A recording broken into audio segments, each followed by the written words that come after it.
Hello, beautiful souls, and welcome to this new episode of the Positive Switch podcast. I had been requested on Instagram to do an episode on food sharing while your dream is becoming true. I just suggested this as a topic and did like a kind of survey on Instagram, and several people seemed interested, so I thought I would just go through what is food sharing, how is it working, what are some benefits of it, but also some kind of like things that I see as controversial within food sharing. And so we're gonna go through everything. Let's start with what's actually food sharing. So as far as I know, it's a non-for-profit organization that's present in different countries. I've come across it in 2015 for the first time as I was studying in Scotland. But it's also present in Germany. And the goal is to avoid waste as much as possible by collecting foods that would go to waste from supermarkets or from private households. If they weren't collected by people who collect them, to distribute them to the people who want to consume them.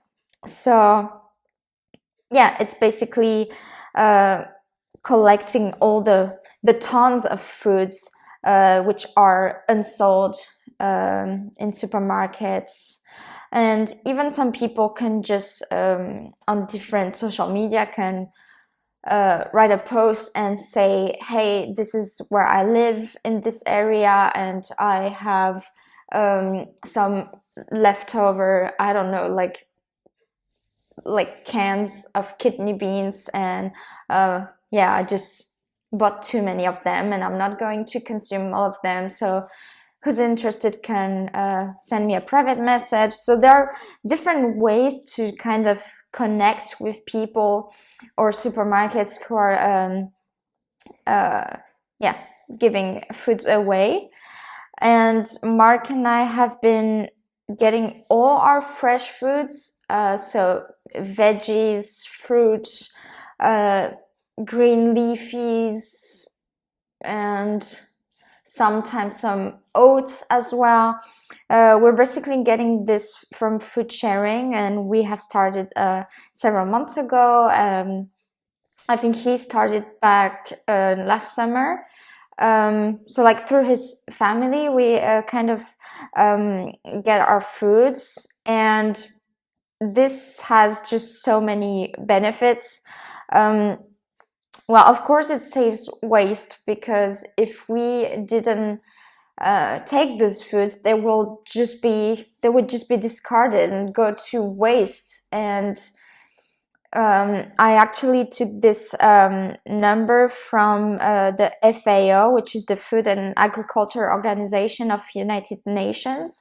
Roughly 1/3 of the food that's produced in the world for human consumption every year gets lost or wasted. And that's a total of 1.3 billion tons.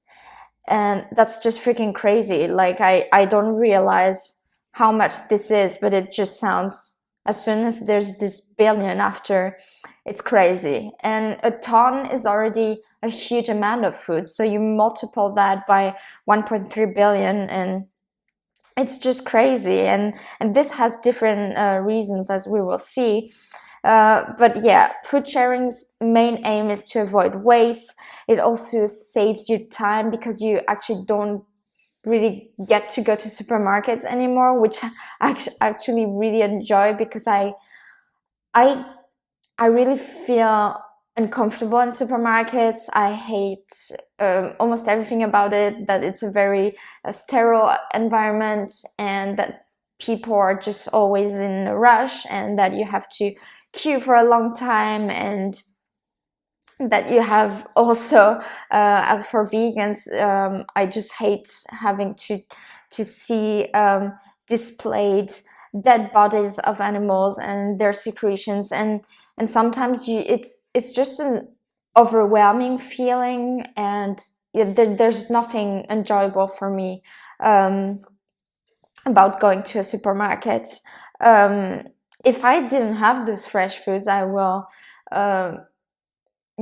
try to favor organic little stores, or going to the markets, like open air markets, where you get to actually connect with different farmers, obviously the ones who cultivate fruit and veggies.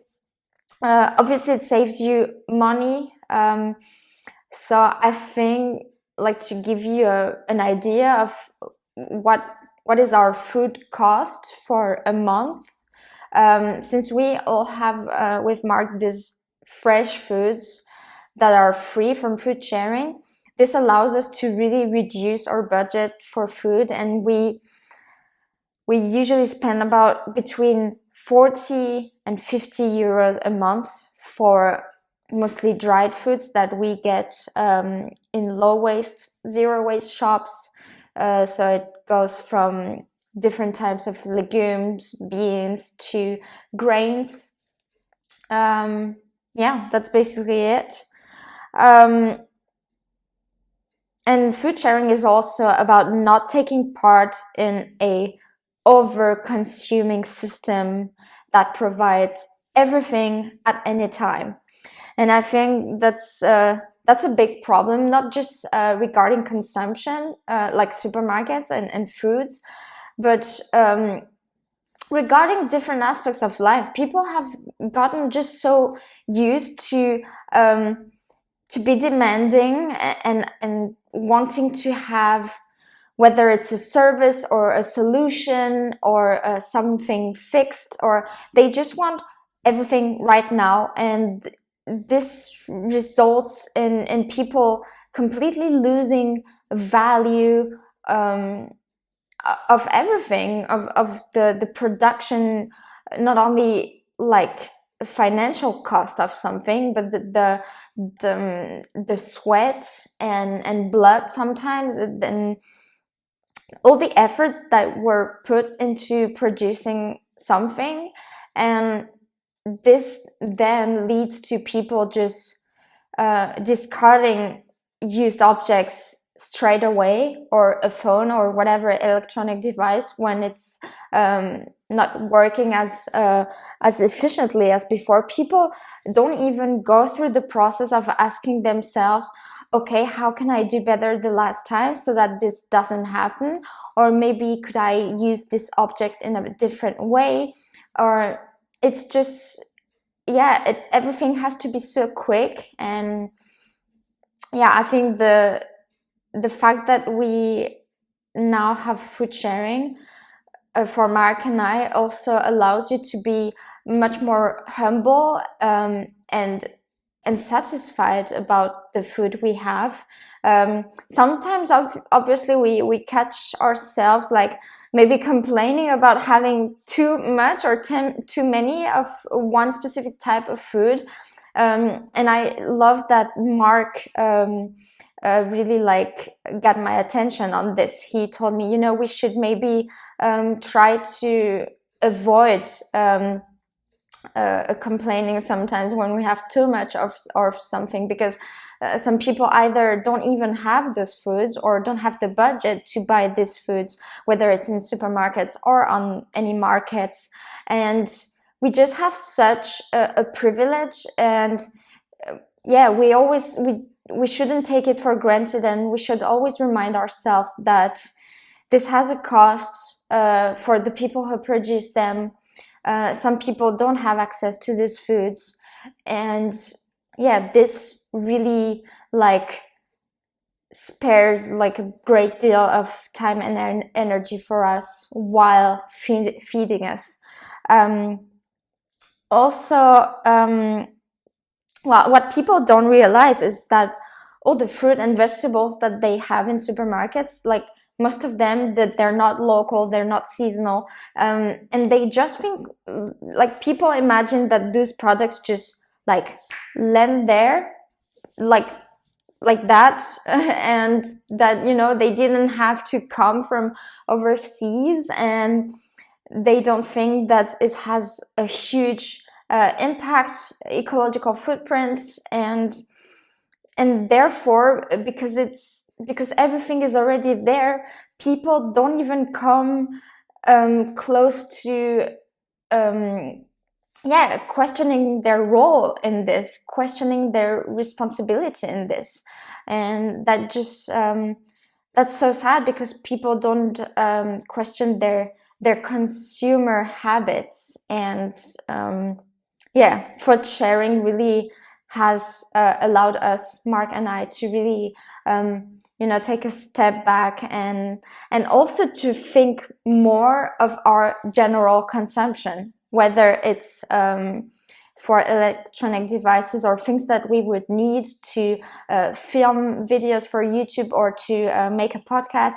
We just try to do our best so that we can avoid being part of a demand that's already too high, so that so that there's not this mass production of objects that most people don't even need.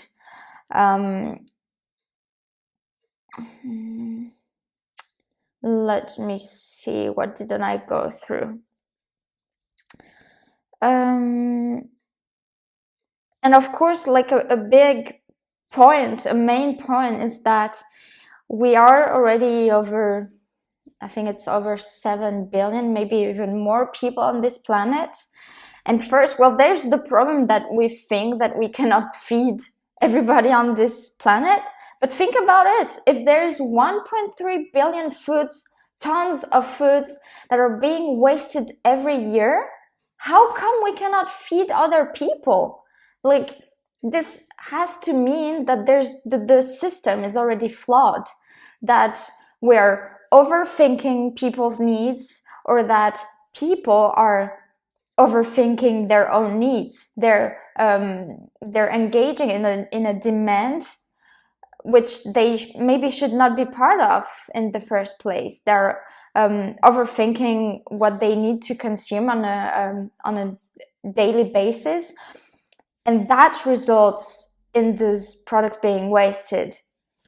So we're just so many people on this planet, and we can feed about half of the people on this planet.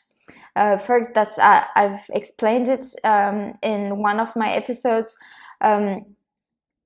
The grain is a big resource to feed cattle, animals in the different animal industries. And because we feed those billions of animals these grains and seeds and nuts, we are not feeding other people. And that just ends up in producing like such a non-efficient food when it comes to the calorie intake. And so, we just like feed some privileged people, and in the process we forget that there are some people who are already here, and we can feed everyone without animal products, which are also very harmful to people. And if we just use plants, we could actually have so much more land use. We would need much less resources, and we could feed everyone. So that's also, when you're taking part to food sharing, that's a powerful vote that you're giving as well. And also people's, like I said, people's expectations. Many people go to supermarkets and expect to have perfect looking fruit and veggies, and if those fruit and veggies have the least little impact on them, if they're a bit like squished, I don't know if that's a word, but I think you get what I mean, they will just not buy them. So at the end, we're just discarding all the foods that people don't consider as perfect or good enough for their taste. what's amazing about food sharing, as regarding Mark and I, you can receive such a great variety of foods. We just like, I can go through in my mind like all the fruits and veggies that we have. So we receive carrots, we have some cherry tomatoes, we have some mushrooms, some asparagus sometimes, different types of salad, green leafies, kale, arugula, lamb lettuce, like some more like crisp salads. We have some sweet potatoes, we have bananas, we have apples, we have pears, oranges, mandarins, clementines, lemons, limes, raspberries, strawberries, blueberries. Yeah, that's about like the majority of what we have on a weekly basis. So you're not missing on anything. And like, as I said, the only thing that we buy are either dried foods, grains and legumes in the zero waste shop. And sometimes we happen to buy some tomato sauce, which obviously comes in a glass bottle.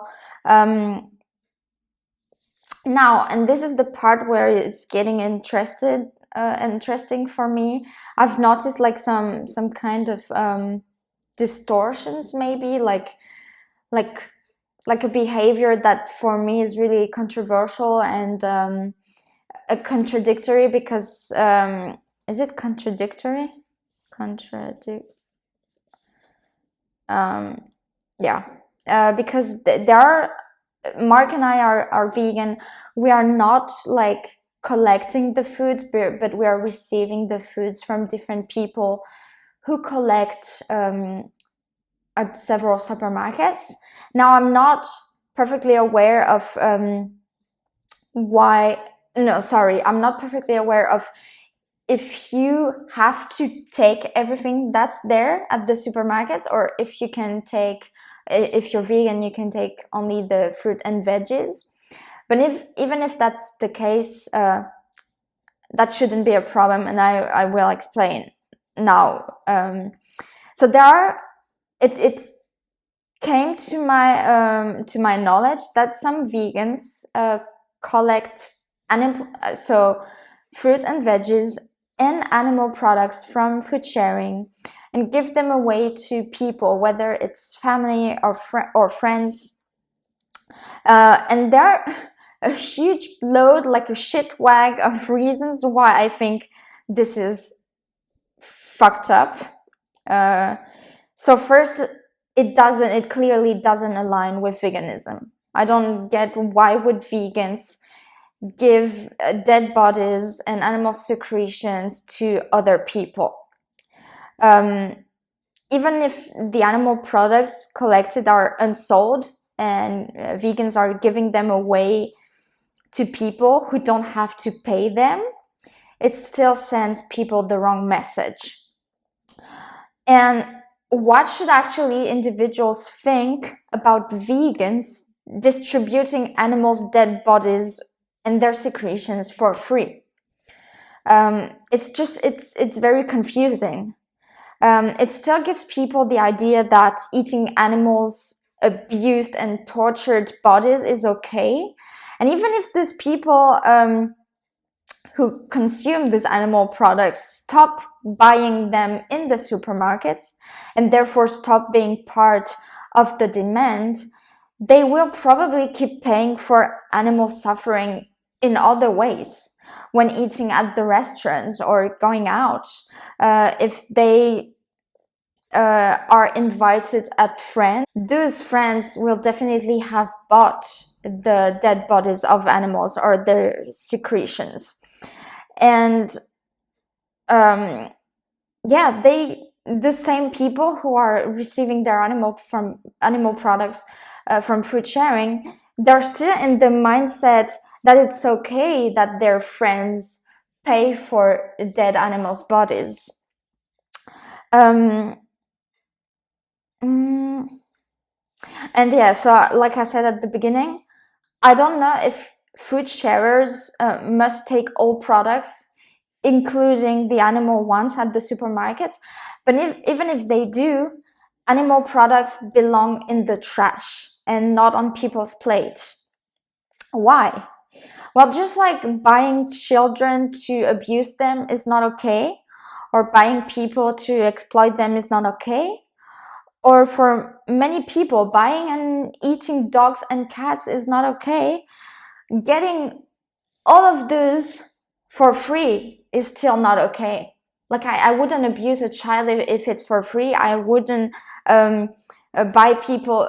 No, sorry, I wouldn't receive people for free and continue exploiting them, or I wouldn't eat dogs and cats for free just because like it doesn't make it okay. Like their animals' bodies were still tortured and abused, and even if these animals knew they were going to be slaughtered and end up in the trash, I think they would rather end up in the trash than being consumed by people, because animals would know that if people keep consuming them, they keep the idea in their mind that it's okay to eat their dismembered and tortured bodies.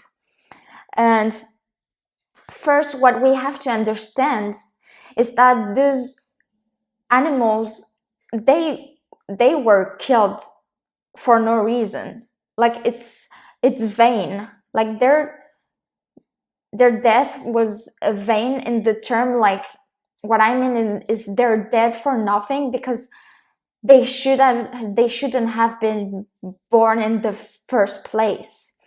The animals that are raised in the different animal industries are domesticated animals. They've been created by men for the sole purpose of confining them in cages, in small stalls, for the sole purpose of raping them, of impregnating them forcibly, for the sole purpose of taking their babies away and taking their secretions away, for the sole purpose of making profit of their bodies.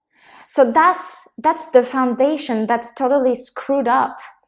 And if people are making profits for this, and what's left of this ends up in the trash, it's this whole fucked up system that ends up in the trash. And this fucked up system just belongs in a trash. So people have to understand that,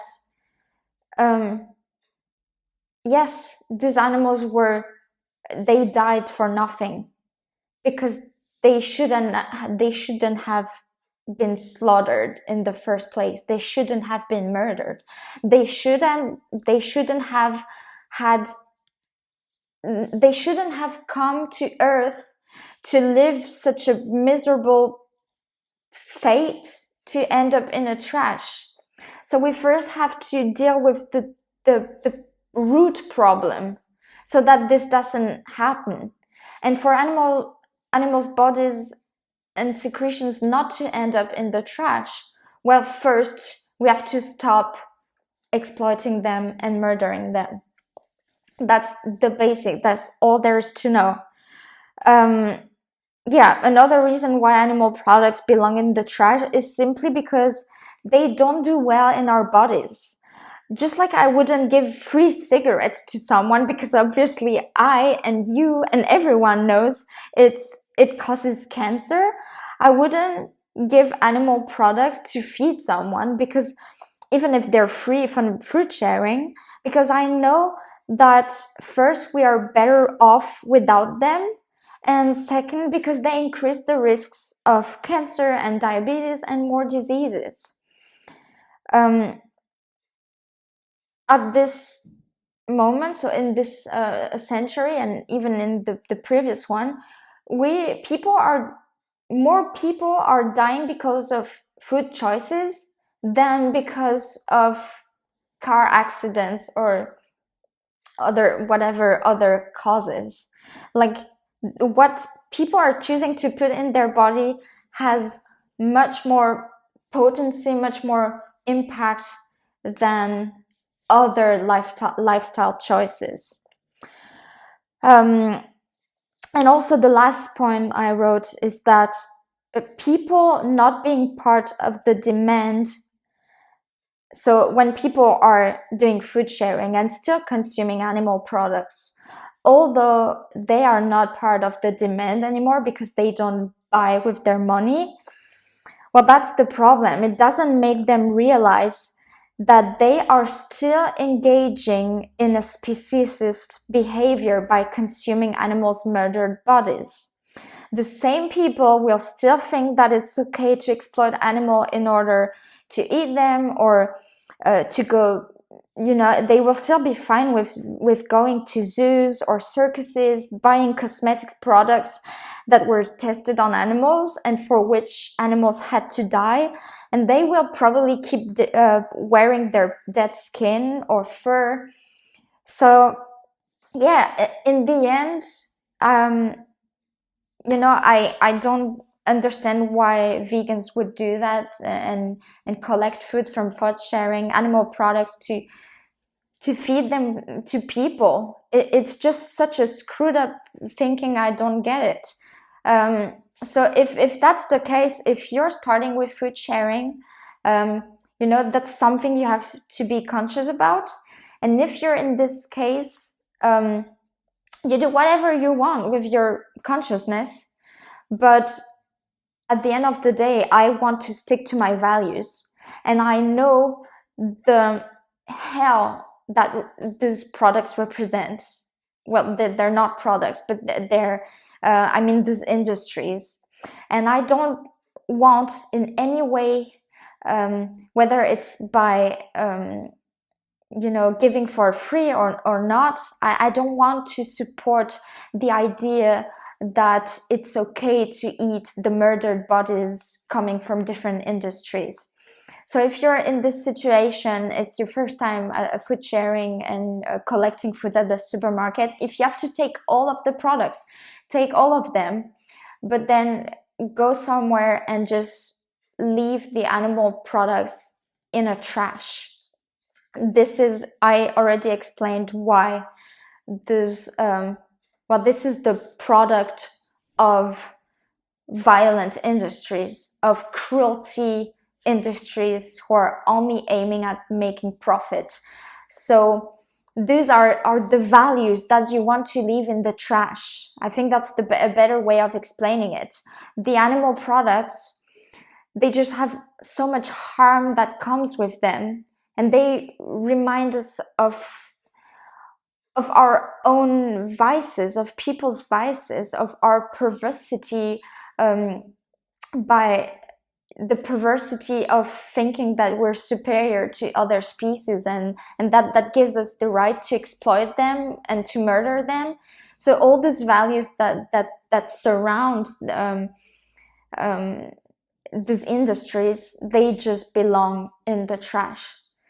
I think that's everything I wanted to tell you. I hope it still had inspired you to try food sharing. If you don't want to be involved in the process of collecting the products so that you don't have to face such a harsh maybe situation, then get in touch with vegans who are doing it, or friends and families who do it, and just get the food from them. Just ask them, make an appointment with them in the week. So each Sunday is when the people collecting come to your house and give you the foods.